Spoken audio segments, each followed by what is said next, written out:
Welcome to The Bitter Witness.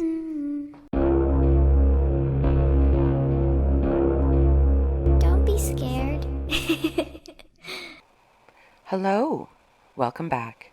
I'm Rebecca, and I'm your host for The Bitter Witness. I hope you've had a good week. I have been busy puttering around the house, working in my gardens, and this week I built a path from my front door to my driveway. I did it all by myself.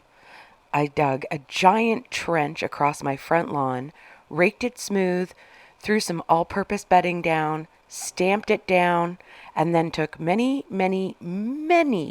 pieces of flagstone and leveled them into place.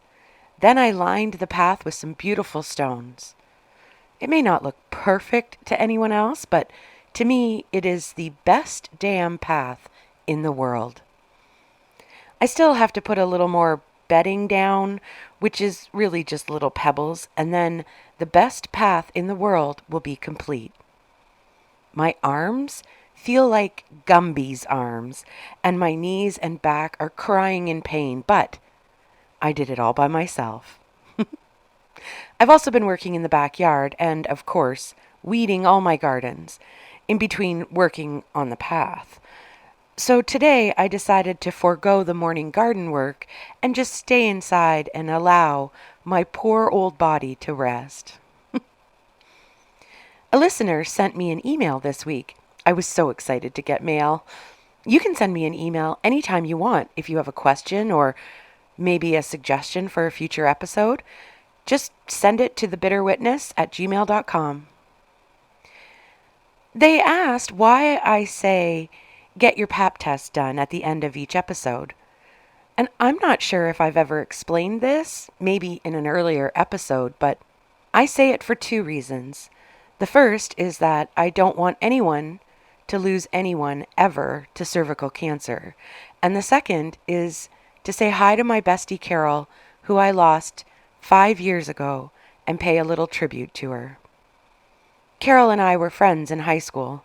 Our friendship lasted 32 years, and then she was diagnosed with cervical cancer. Carol didn't stay up to date on her pap tests, which, if she had, may have prevented her from passing away.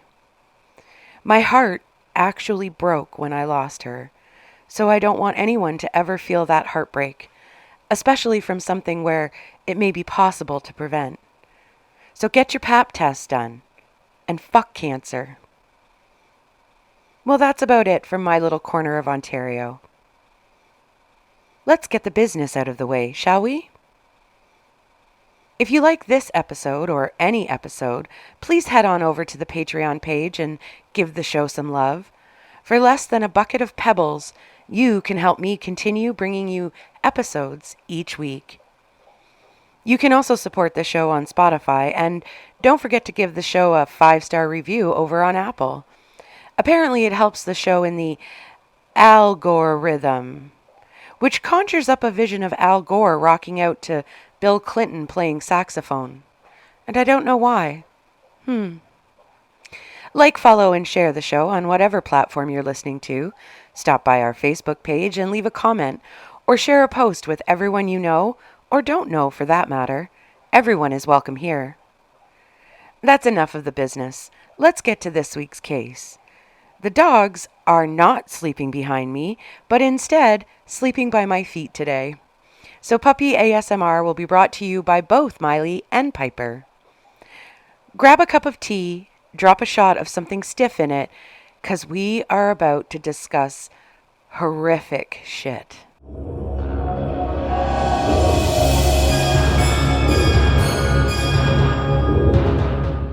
As always, I want to give the victims in this case top billing: Tiffany, Rachel, Marcus, and Adelbert, and to all their families and loved ones. I acknowledge you, and I send my love to you wherever you may be. Friendship, a vital component of human existence, offers us connection, support, and opportunities for personal growth, satisfying our fundamental need for social interaction and belonging. Yet, Even the most robust friendships can be corroded by the insidious forces of envy and jealousy, fueled by personal insecurities. What begins as a positive and solid connection can transform into deep-seated envy that, when left unchecked, chips away at trust and loyalty, cultivating bitterness, rage, and fury. Driven by their own insecurities, the betrayer loses sight of the shared experiences of genuine affection that once defined their bond. In extreme cases, this bitterness can evolve into a homicidal pathology, as tragically demonstrated in the case of Christine Paolilla, where the results of unchecked envy left behind only victims and pain.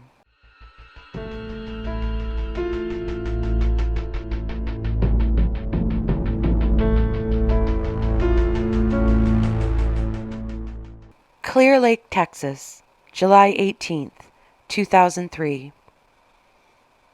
A girl, known only as Brittany. Brittany isn't her real name. It's a pseudonym that was used during the trial. Brittany called her friend Tiffany around 2:30 p.m.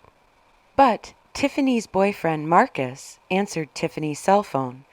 He told Brittany that Tiffany was in the washroom. Brittany thanked Marcus for the info and told him she would try and call Tiffany a little later. About 30 minutes later, Brittany tried to call Tiffany back, but this time no one answered the phone. After a few attempts to reach Tiffany with no success, Brittany hung up her phone and thought, since she was pretty close to Tiffany's house, she would just pop by later and speak face-to-face with her friend. Maybe Tiff had put her cell phone on silent. In the car with Brittany were her boyfriend, her nephew, and her boyfriend's cousin. The group of young people made a stop at Mickey D's to refuel. Mickey D's, the staple of all teenage diets. And then they headed off to Tiffany's house. Brittany and her entourage arrived at Tiffany's house around 6 p.m.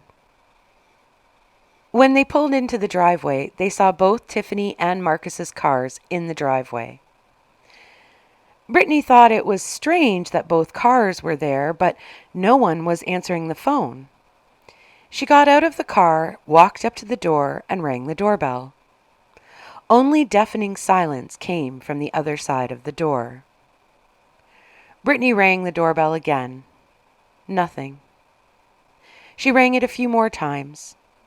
Tried banging on the door in case Tiffany and Marcus were maybe somewhere in the house where they might not hear the doorbell.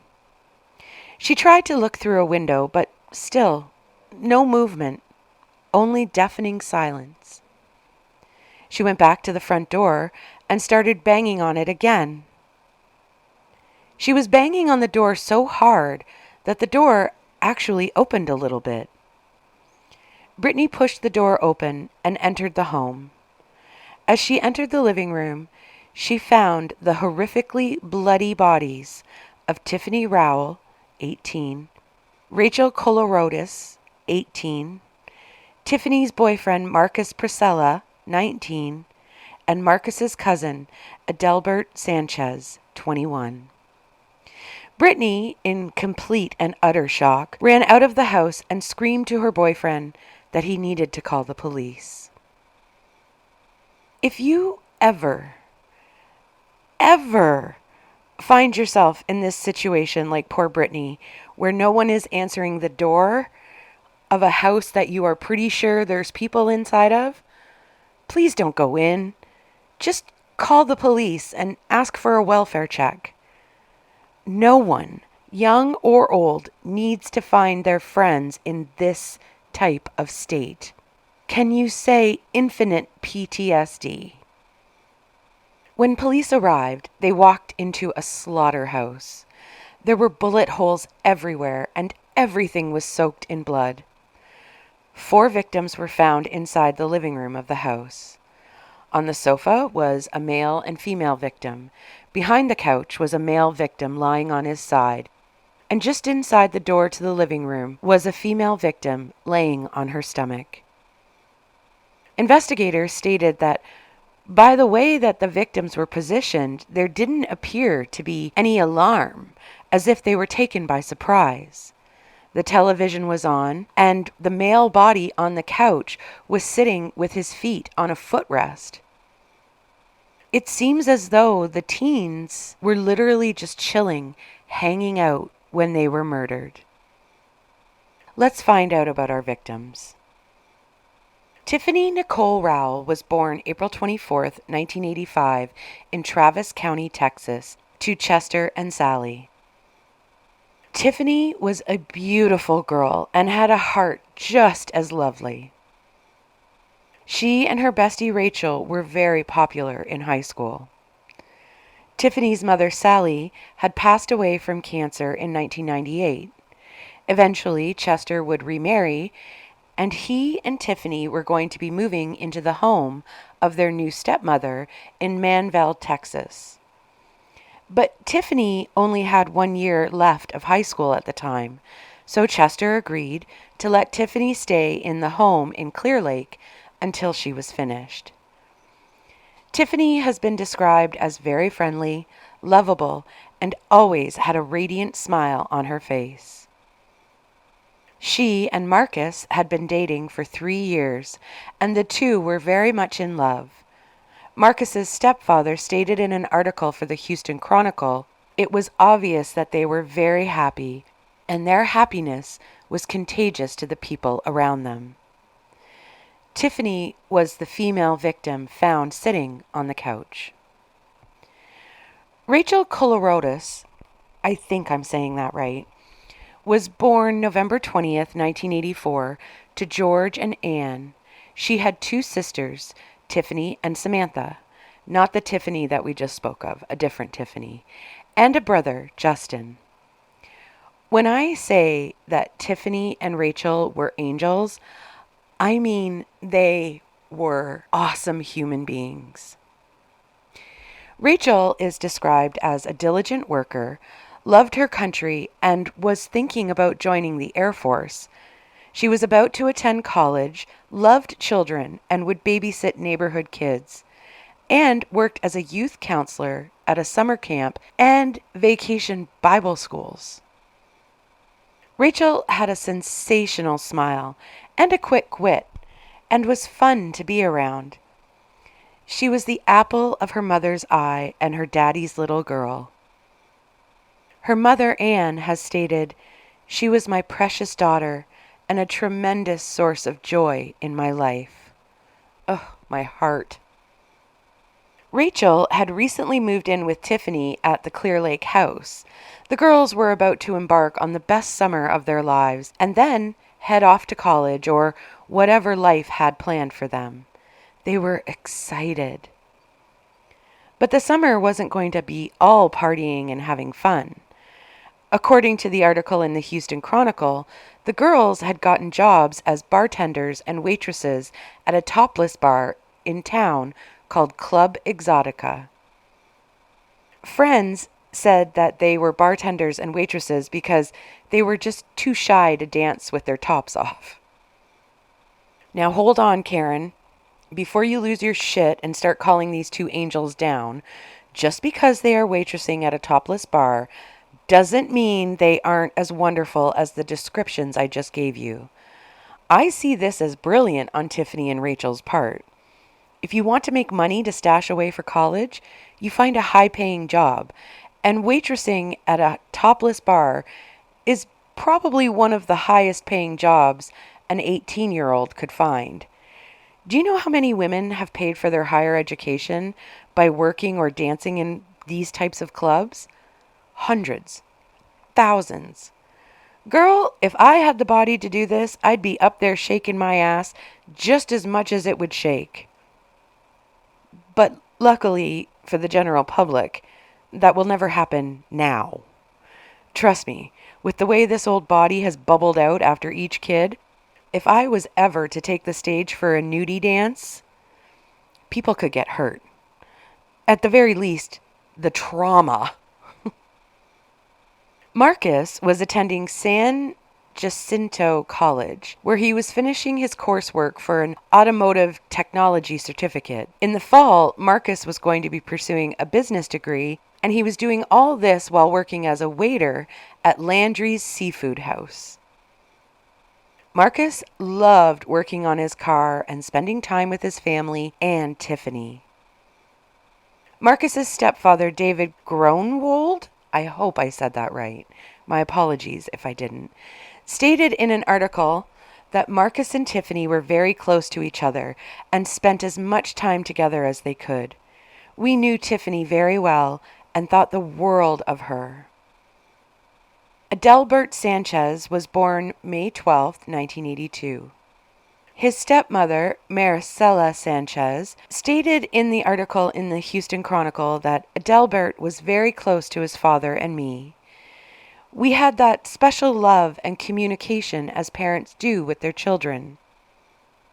Adelbert had earned excellent grades in high school, and he was planning on attending college in the fall and studying computer technology. The week before the murders, Adelbert had decided to go and stay with his cousin Marcus for a little while. He was trying to get a fresh start and get himself to college, and where they were living was not the best atmosphere for something like that to happen. Remember the bucket of crabs syndrome I talked about? I think it was that kind of a situation in the area that they were living. But on top of that, it was just two cousins spending some time together for the summer before they both went off to college.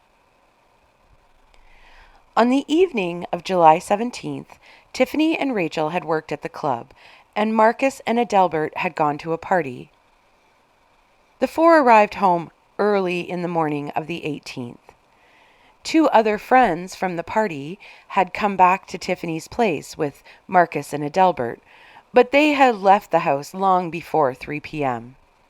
I'm not sure when they left, but I know they were not there at 3. I think, and I know this from working in many bars over my lifetime, by the time you get home from closing up the bar, it's 3 a.m., 4 a.m., and you are wired to the tits, and there's no way you're going to sleep. So you continue to party until you start winding down, and then you sleep most of the day away. I think that's what's happened in this case.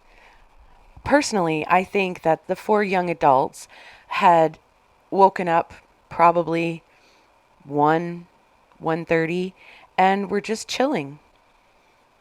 Rachel's body was on the floor on her stomach. She had been shot 6 times, and just a few inches away from her was her cell phone. Rachel had survived the gunshots and had tried to drag herself over to the phone. She had been trying to call for help. She had been able to dial a 9 and a 1. The killer saw what she was doing and beat her in the head with the butt of a gun. Rachel's cause of death was not from gunshot wounds, but from blunt force trauma to her head. As I said, Tiffany's body was on the sofa next to Adelbert's. She appeared to be snuggled in, relaxing. Marcus's body was behind the sofa, as if he had been standing behind the couch when he was shot and killed, and fell onto his side on the floor. Adelbert was sitting beside Tiffany on the couch. He had the leg rest raised on his side of the couch, and his feet were resting. He too looked like he was just chilling, watching TV. If you look at the crime scene photos, and I don't suggest that you do, it looks as if a psychotic killer walked into the room and just started shooting wildly. It is literal carnage. There was no forced entry to the house, which probably means that the killer or killers were known to the people inside the house. According to the police, 21 shots in total were fired inside the living room, and 17 of those shots hit a victim. That's a lot of shots fired in close proximity, and it's also a lot of shots that hit 4 people. This was a frenzied attack. One of the interesting things to me was that it was reported that for the most part, the gunshot wounds to the 2 girls were contained to the groin areas of their bodies. I have a theory on this, which I'll get into later. There was barely any evidence at the crime scene.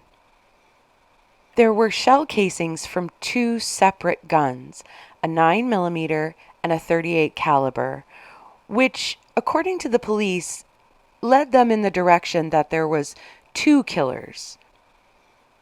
One of the detectives on the forensic files about this case said, "No one is going to walk in anywhere with 2 different caliber guns in their hands and start shooting."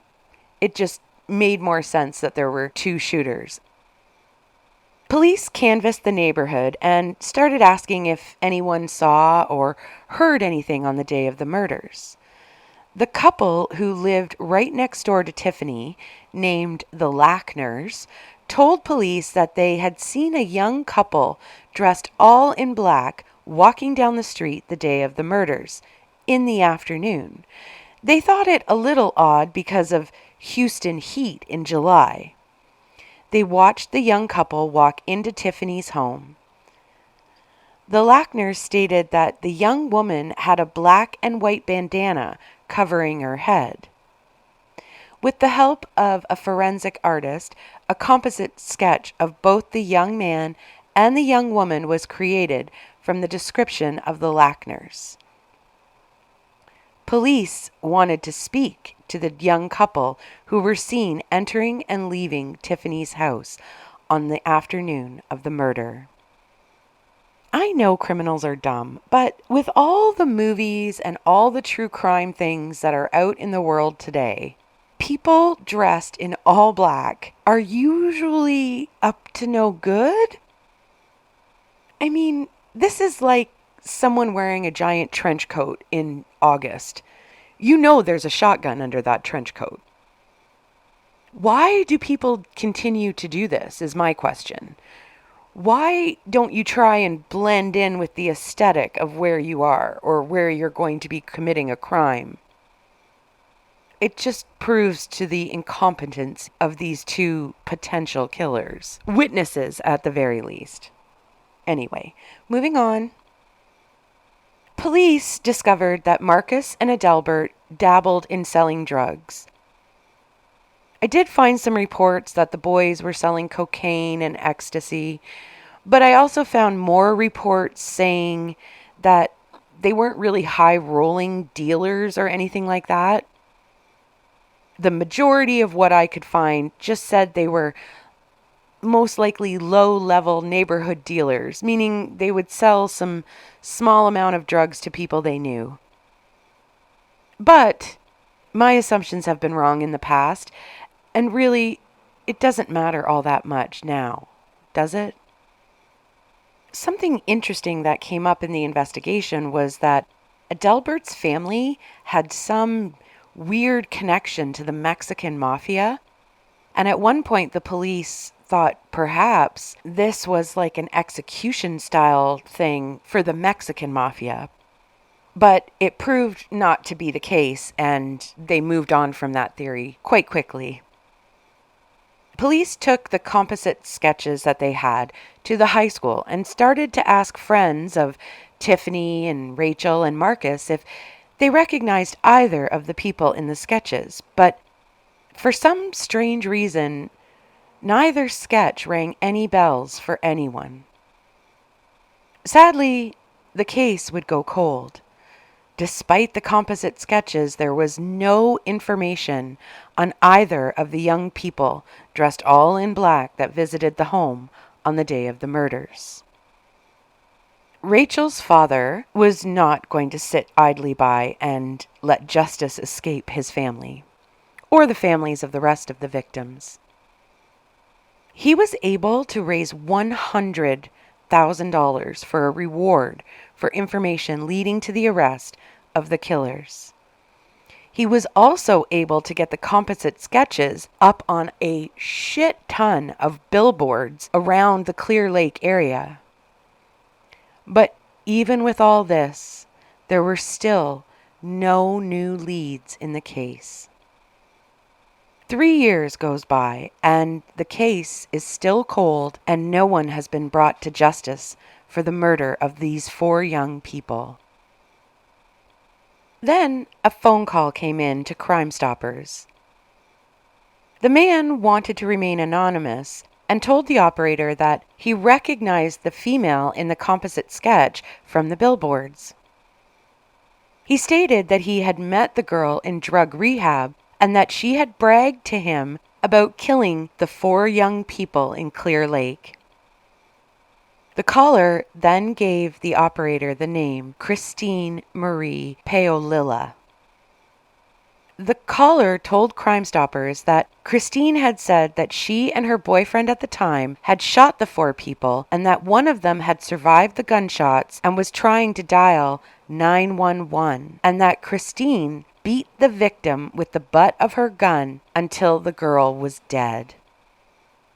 Police were excited about this tip because they had never released the information that Rachel had been trying to dial 911. Christine Paolilla, I don't care if that's not how you say her name, she's a shit rat, was a 17-year-old friend of Tiffany and Rachel's. She attended the same school with the girls.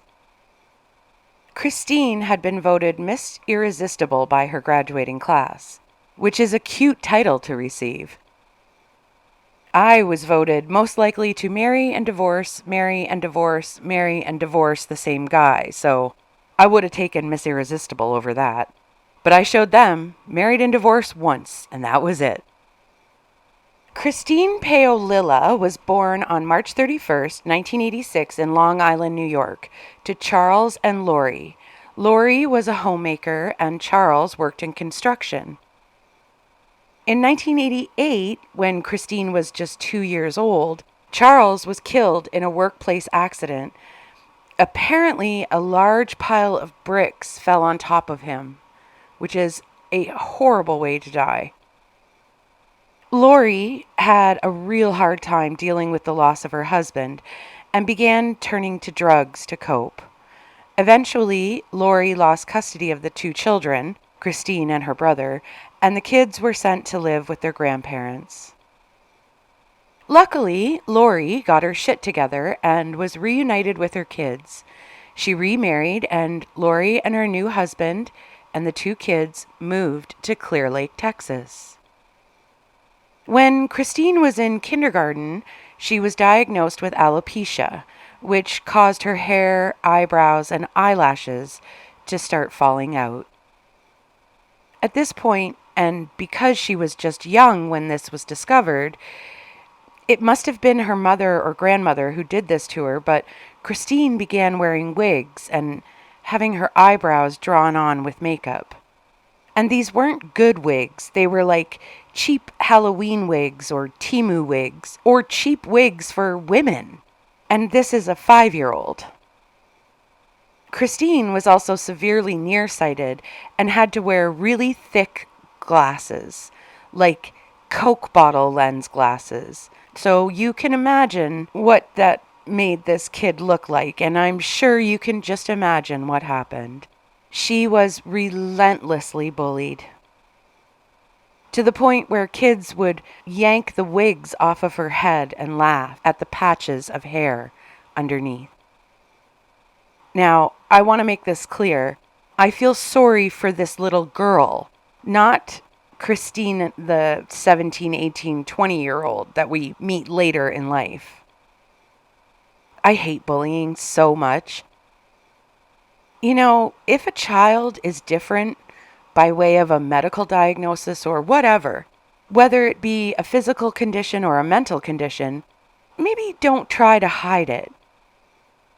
Most children will accept someone for who they are. Discrimination, which is basically what bullying is at its core, is a learned behavior. Kids are not born with hatred inside their hearts. They learn that by watching the adults around them. And hello, where are the damn teachers? Why aren't you doing something about this bullying that's happened? And don't try and tell me they were unaware of it happening, because that's bullshit. I was bullied horribly when I was a kid because we had moved from the city to a farm, and I was the new kid who wore weird city clothes. Maybe that's one of the reasons why I'm a little bitter today. I'll tell you, it is for certain one of the reasons why I don't waste precious time that I have on this earth on people who are dicks. Sorry, went off on a bullying tangent there. Maybe a few unresolved issues on my part, but, I'm better now. Back to the case. When Christine enrolled in high school in Clearwater, the bullying only seemed to intensify. But Tiffany and Rachel saw something in Christine that no one else had taken the time to look for. They befriended Christine, and together, the three girls started doing Christine's wigs and showing her how to properly paint on her eyebrows. Up until Christine met Tiffany and Rachel, Christine's eyebrows were just one thin line of pencil. With the friendship and tutelage of Tiffany and Rachel, Christine started making friends at the high school. In fact, she started to become a popular kid, and that was why she was voted Miss Irresistible in her graduating class. But with all this popularity came attention from boys, and one boy in particular caught Christine's eye. One Christopher Lee Snyder. Oh, I'm sorry, that should be Christopher Lee Shitrat Snyder. Snyder was a criminal, and more than just a recreational drug user. Christine and he started dating, but this was one of those relationships that is just a perfect storm. You know what I'm talking about, when both halves of a shitstorm come together and you get a shit tsunami. And that is exactly what happened with these two shit snakes. Christine's parents did not approve of her dating this asshat, and even Tiffany and Rachel had begged her to drop him. But Christine was just infatuated with him. According to a few different articles I found, Lori, Christine's mother, stated that Snyder had been isolating Christine from her friends and family members, and that he was physically and sexually abusing Christine during their relationship. A separate article I found stated that Snyder's parents didn't approve of him dating Christine, and that they had actually nicknamed her the Psycho. According to Snyder's parents in this article, after one fight that the couple had had, Christine sat on the front lawn of Snyder's family's home all night, wailing and calling for him. And then when he wouldn't answer her, she started screaming out threats that she was going to kill his whole family, kill him, and so on and so on. So after this Crime Stoppers tip had come in, police immediately wanted to find Christine, but there was no trace of her in Clear Lake. Her parents had no idea where she was. According to them, Christine had gotten heavily into drugs, and after she had unsuccessfully attended an inpatient rehab facility, she had met someone there and gotten married to him, and the two were heavily back into drugs. Christine had turned 18 and had gained access to an inheritance trust fund that had been put in place for her when her father was killed, to the tune of $300,000, and that money was fueling Christine and her new husband's drug habit.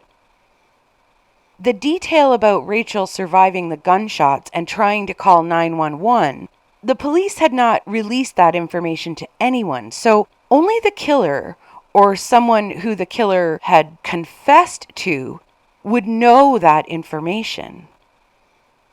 Also, the caller to Crime Stoppers had said that they had met Christine in drug rehab. Did you catch it? Shit Snake Christine married someone she met at rehab, and the caller to Crime Stoppers was someone who she had met at rehab. I'll give you a second. Yeah, it was her new husband that called Crime Stoppers and reported that she had killed Tiffany, Rachel, Marcus, and Adelbert. The caller of the tip to Crime Stoppers was none other than Christine's current shit-rat husband, a man named Justin Rott. And that is the perfect last name for this married couple, and I'll tell you why in a second. I'm going to give you 3 guesses as to why her shit-rat druggy husband would do something like call in and rat her out to Crime Stoppers, but you'll probably only need 1. Yep, the shit-rat wanted the $1,000 reward. Oh my God, I do love a stupid criminal. And just a side note here, but I thought when a person was in rehab or AA or NA, Narcotics Anonymous, and I could be completely wrong here because I don't know all the ins and outs of those different programs, but I thought a person wasn't supposed to date someone who's in the same program.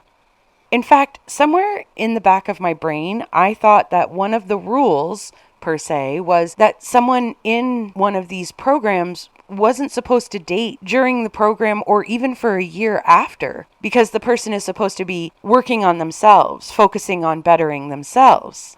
I'm not sure on that. It just seems to be a fact that's inside my brain and has somehow made its way to the front. That happens a lot to me. Moving on.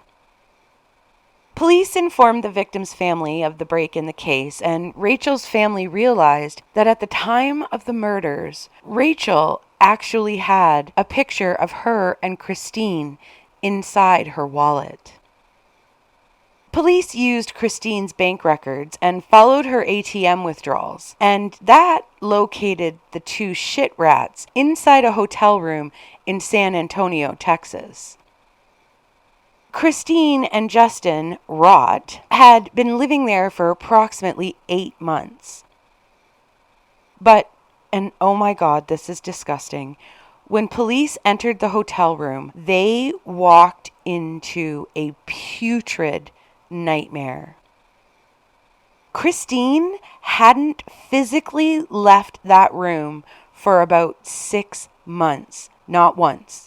And the 2 had been consuming, according to the reports, approximately $1,000 a day worth of heroin.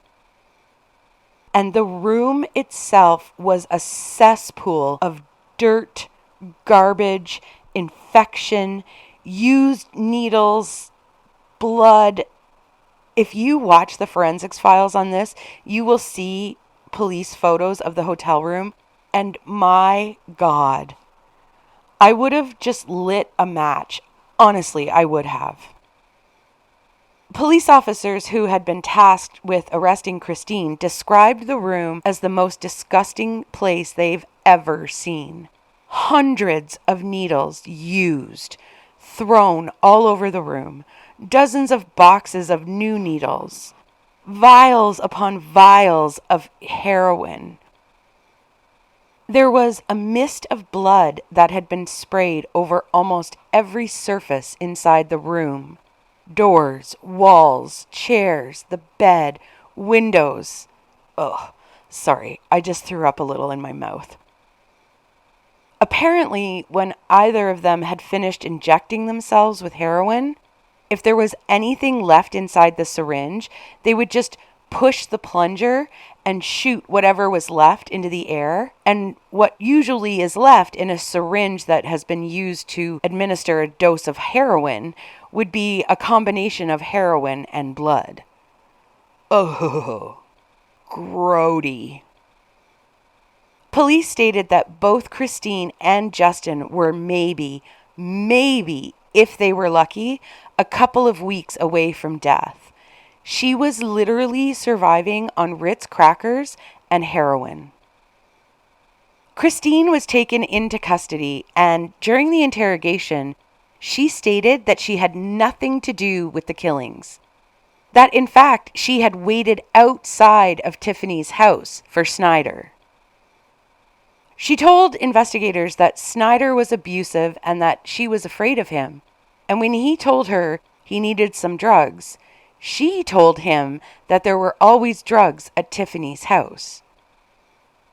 According to Shitsnake Christine, Snyder told her that he was going to rob Marcus and Adelbert's stash, and that was all he was going to do. No one was going to get hurt. She stated in her interrogation that she stood outside the house while Snyder went in and robbed the 4 young people. When Snyder came out, he told her that he had shot all 4 of them. Police didn't really believe Shitsnake Christine, but what she had told them gave them enough to bring Snyder in on suspicion of murder. Police went to Snyder's parents' home and discovered that Snyder was living in South Carolina with a girl he had met on the internet. When police left Snyder's parents' home, someone in his family called Snyder and gave him a heads up that the police were coming to speak to him about the murders. But by the time the police got to Snyder's in South Carolina, he was gone. But he couldn't have gone too far because his car and wallet were still at his house.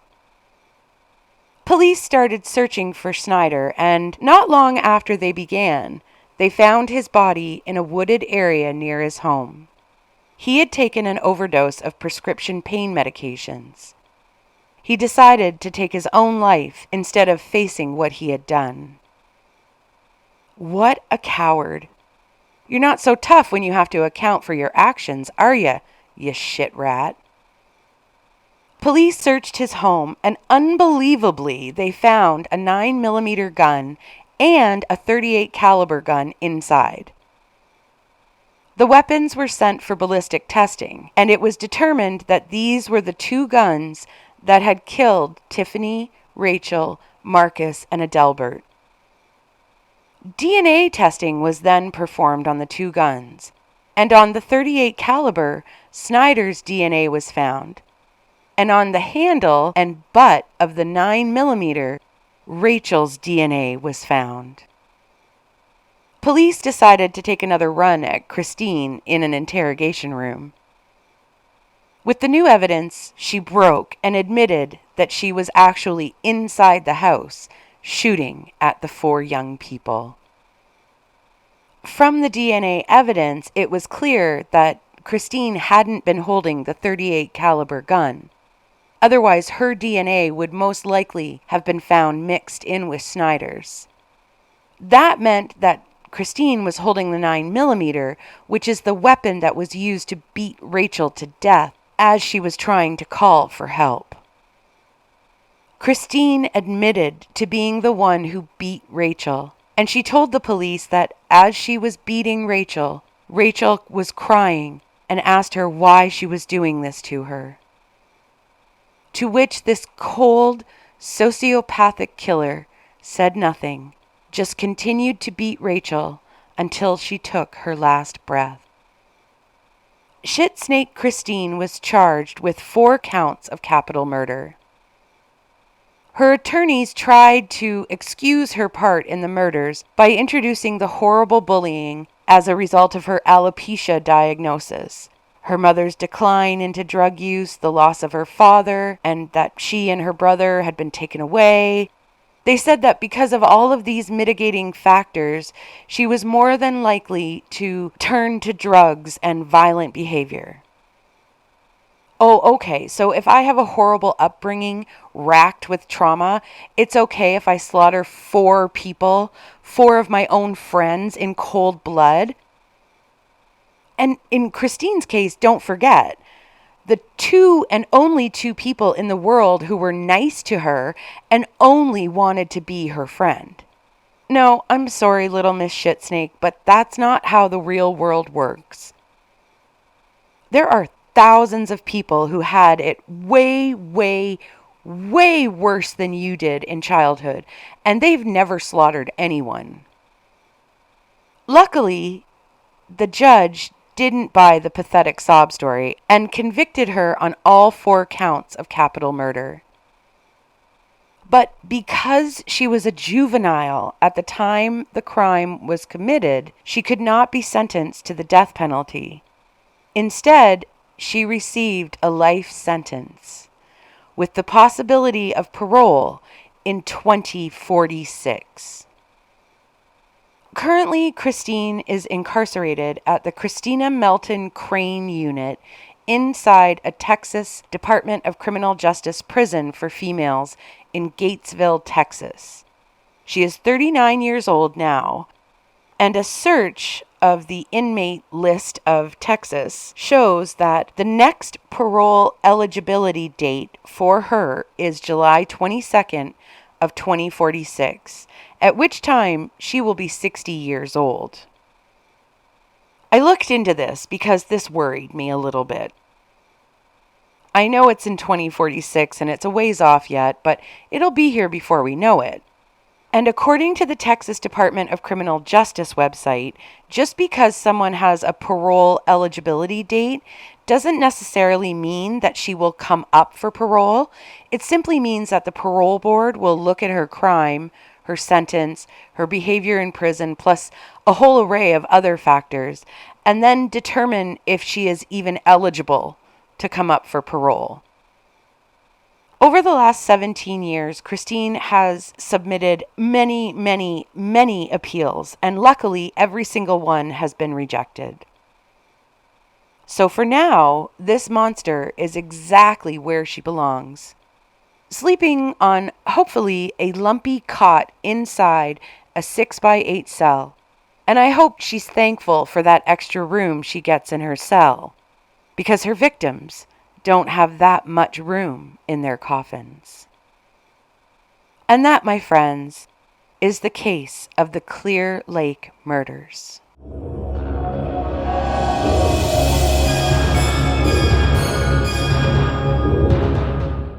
My thoughts. The first thing I want to talk about is when the police took the composite sketches to the high school and no one recognized that the one sketch looked like Christine. She was voted Miss Irresistible and had become popular while hanging out with Tiffany and Rachel. And the police were telling people that the sketches were of 2 people seen going into Tiffany's house. And when you see the sketches, there is a big resemblance to Christine. So why did no one put 2 and 2 together? Or why did no one say anything at the high school? That bothers me a lot. If you know something or you even think something, you need to say it to the police if they're asking you, because you might not have the answer they're looking for, but what you say may flip a switch in the investigator's brain and send them down a road that will lead them to what they're looking for. Shit Pig Snyder was a drug addict and a thug and abusive, and I honestly think he glamorized a criminal lifestyle for Shit Snake Christine. I touched on this earlier. The girls were mostly shot in the groin area, and I believe that because of the glamorization of a criminal lifestyle like we see in movies, we see people holding their gun sideways, shooting at their victims. And when someone does that, the gun barrel is kind of pointed down. And I think that maybe that is what these 2 shit rats were doing when they were shooting at Tiffany, Rachel, Marcus, and Adelbert. Now, I don't know exactly who shot who inside that house. I think they both thought they were living some criminal life while they were shooting up their friends. I also think that Snyder, with his abuse, physical, mental, emotional, whatever, all of it, convinced Christine that Tiffany and Rachel were laughing at her behind her back. And I think he capitalized on Christine's damaged self-esteem and actually made her believe this. I don't think Christine participated in this completely out of jealousy. I think it was a matter of misdirected rage. By the time this shit pig Snyder was done fucking with Christine's head, she was in such a fury at Tiffany and Rachel that Snyder knew he could get her to do whatever he wanted her to do. Don't get me wrong, I'm not excusing even an iota of blame from Christine the shitsnake. She knew exactly what was right and what was wrong, and she knew that what she had done was wrong. Even in her drugged out state and her withdrawals hitting her in the interrogation room, she knew that what she had done was wrong. She blamed everything on Snyder. Why would you blame everything on someone else if you didn't know that it was wrong, what you did? She fucking knew. I think that once she got away from Snyder and had some time to think about what she had done, I think she became aware of how he had messed with her head, and I think she felt horrible for murdering her friends in cold blood.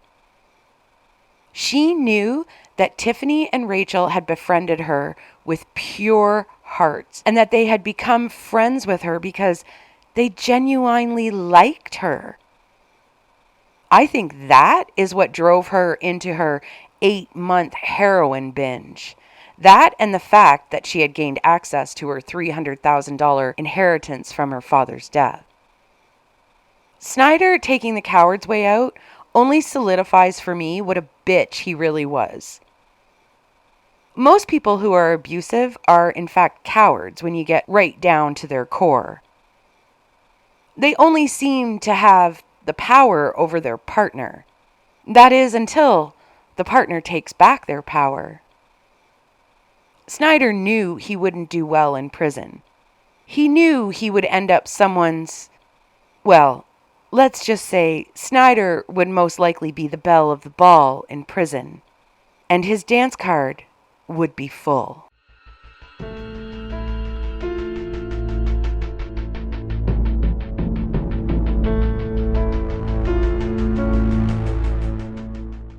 This case is awful. These poor babies, all of them, so young and so full of promise, and so happy. They were so excited for that last summer before they went on to see what life had for them. Until these two absolute pieces of shit came in and took that all away. And for what? Some drugs? One last little tidbit. I couldn't find anywhere in any of the court records or any of the articles if these two murderous shit pigs even got anything out of the house after they murdered Tiffany, Rachel, Marcus, and Adelbert. Absolute pieces of shit. And with that, I think we'll leave it there for this week. Stay safe, get your pap test done, and enjoy your day today. This has been a Bitter Witness production.